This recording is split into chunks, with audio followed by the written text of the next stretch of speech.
우리는 살면서 수없이 많은 부당함과 마주합니다. 내가 기울인 노력보다 적은 보상, 타당한 근거 없는 비난, 혹은 세상의 불공평한 시스템까지.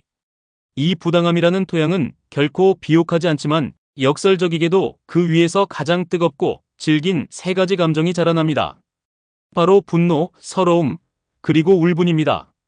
이 감정들은 단순히 우리를 괴롭히기 위해 존재하는 것이 아닙니다. 그것은 우리 영혼이 보내는 생존의 신호이자 무너진 자아의 경계를 복구하려는 처절한 시도입니다.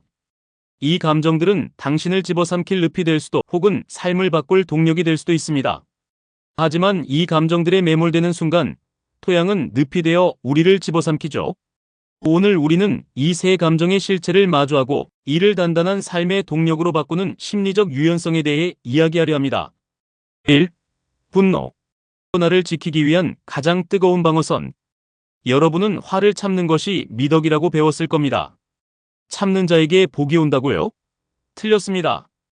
참는 자는 가장 먼저 병들고 가장 먼저 만만한 먹잇감이 됩니다. 부당함 앞에서 화를 내지 않는 것은 인격이 훌륭한 게 아니라 당신의 자아 방어 시스템이 고장났다는 선언일 뿐입니다. 왜 나한테만 이런 일이 일어나는 거야?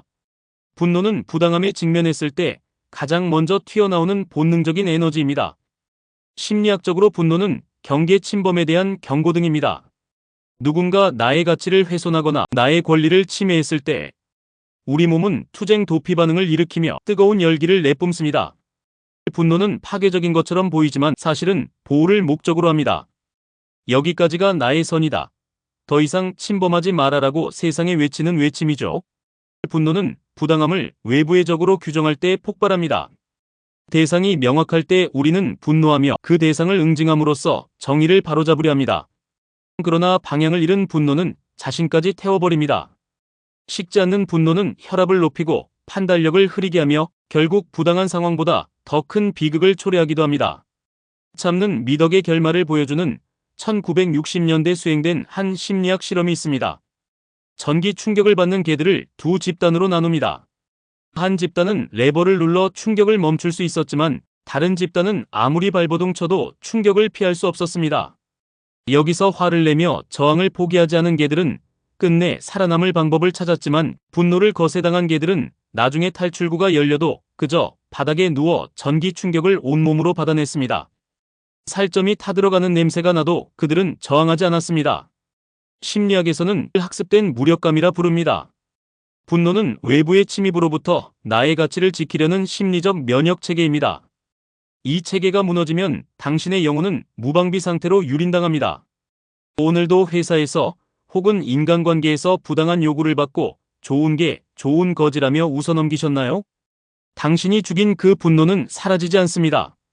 대신 안으로 썩어 들어가 당신의 자존감을 갉아먹기 시작할 겁니다. 당신은 지금 착한 사람이 되고 있는 걸까요? 아니면 스스로를 전기 충격에 익숙해진 개로 만들고 있는 걸까요? 2.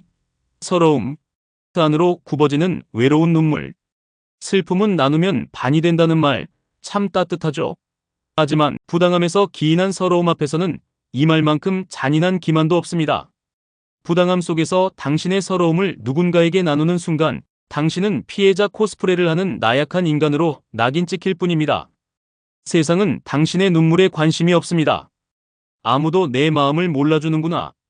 분노가 밖으로 폭발하는 불꽃이라면 서러움은 안으로 잦아드는 습기입니다. 부당함을 겪었음에도 불구하고 목소리를 낼 수 없을 때 혹은 나의 고통이 타인에게 공감받지 못할 때 분노는 서러움으로 변질됩니다. 서러움은 고립된 슬픔입니다. 단순히 슬픈 것이 아니라 부당한 대우를 받는 와중에 나 혼자뿐이라는 단절감이 더해질 때 찾아옵니다. 힘의 불균형이 존재할 때 주로 발생합니다. 내가 저항할 수 없는 거대한 벽 앞에서 부당함을 겪을 때 우리는 화를 내는 대신 눈물을 삼킵니다. 서러움이 깊어지면 자기 연민의 늪에 빠집니다. 나는 원래 이런 대접을 받을 수밖에 없는 존재인가? 라는 질문은 자존감을 뿌리째 흔들어 놓습니다. 사회적 고립과 신체적 통증의 상관관계를 밝힌 실험이 있습니다.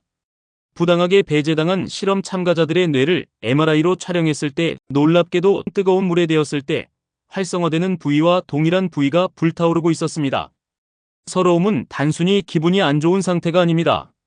당신의 뇌는 지금 누군가에게 칼로 베이는 것과 같은 물리적 고통을 실제로 느끼고 있는 겁니다. 이 현상을 사회적 배제에 따른 통증이라 합니다. 서러움은 내가 세상과 연결되지 못했다는 절망적인 신호입니다. 당신이 밤잠을 설치며 가슴을 쥐어짜는 그 서러움, 남들은 시간이 약이다. 내가 예민해서 그래라고 치부하겠죠. 하지만 기억하세요. 그 서러움을 방치하면 당신의 뇌는 영구적인 통증 모드에 진입합니다. 아무도 모르게 안으로 굽어지는 당신의 등. 그게 지금 당신의 모습 아닙니까? 3. 울분. 굳어버린 상처의 돌덩이. 용서가 최고의 복수다. 아니요, 용서는 가해자에게 면죄부를 주는 행위일 뿐입니다. 억지로 하는 용서는 당신의 가슴 속에 독약을 타는 것과 같습니다. 세상에 정의가 구현되지 않았는데 억지로 평온을 찾는 척하는 순간 당신은 울분이라는 시한폭탄을 가슴에 품게 됩니다. 독일의 정신과 의사 마이클 린데는 20여 년간 환자들을 추적 조사했습니다. 명백한 부당함을 겪고도 이를 해결하지 못한 사람들의 뇌는 정서적 동결 상태에 빠집니다. 이들은 웃음을 잃고 세상 모든 것을 냉소하며 종국에는 자기 자신을 파괴하기 시작합니다. 한 사례자는 부당해고 이후 10년을 울분 속에 살다 가해자가 행복하게 사는 모습을 보고 스스로 목숨을 끊었습니다. 복수가 아닌 자폭을 택한 것입니다. 세상은 절대 변하지 않아. 그리고 나도 잊을 수 없어. 울분은 믿음의 파괴에서 옵니다. 내가 믿었던 공정함, 내가 믿었던 사람이 나를 배신했을 때 그 부당함은 가슴속에 딱딱한 응어리로 남습니다. 의는 장기화된 부당함의 산물입니다. 단기적인 사건이 아니라 지속적이고 반복적인 부당함에 노출되었을 때 인간은 울분에 차게 됩니다. 울분은 삶의 의욕을 앗아갑니다. 복수할 수 없다면 차라리 망가지겠다는 무의식적인 선택을 하게 만들며 영혼을 서서히 부식시킵니다.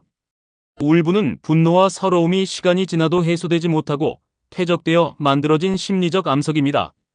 이는 단순한 감정을 넘어 세상에 대한 불신과 냉소적인 태도로 굳어진 상태를 의미합니다. 현대 심리학에서는 이를 외상 후 울분 장애라고 부르기도 합니다. 이것은 단순한 화가 아닙니다. 믿었던 세상의 공정함이 파괴되었을 때 자신을 가두는 가장 지독한 심리적 감옥이기도 합니다. 언젠가 세상이 알아주겠지라며 억울함을 씹어 삼키고 계신가요? 그 응어리는 시간이 지난다고 녹지 않습니다. 오히려 암세포처럼 당신의 일상을 잠식할 겁니다. 당신이 증오하는 그 가해자는 발 뻗고 잘 때 당신만 시커먼 울분의 방에 갇혀 늙어가고 싶은가요?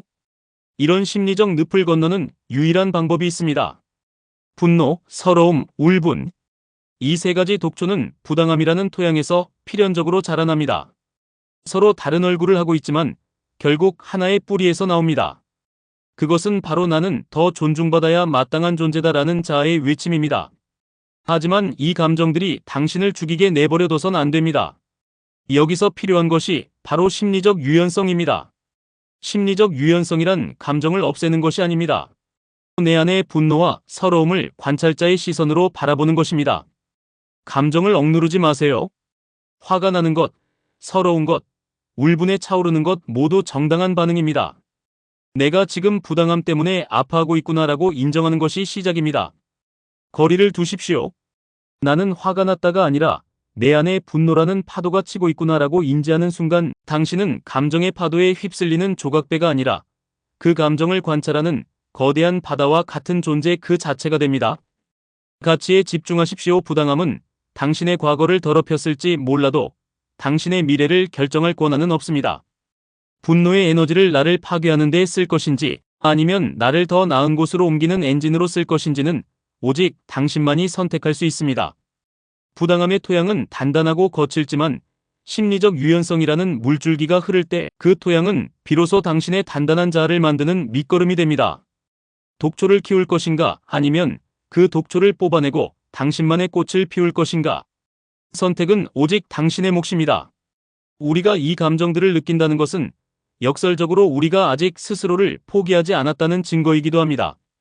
하지만 이 감정들에 사로잡혀 과거의 부당함 속에만 머문다면 우리는 가해자가 휘두른 칼날에 스스로를 계속해서 베는 것과 다를 바 없습니다.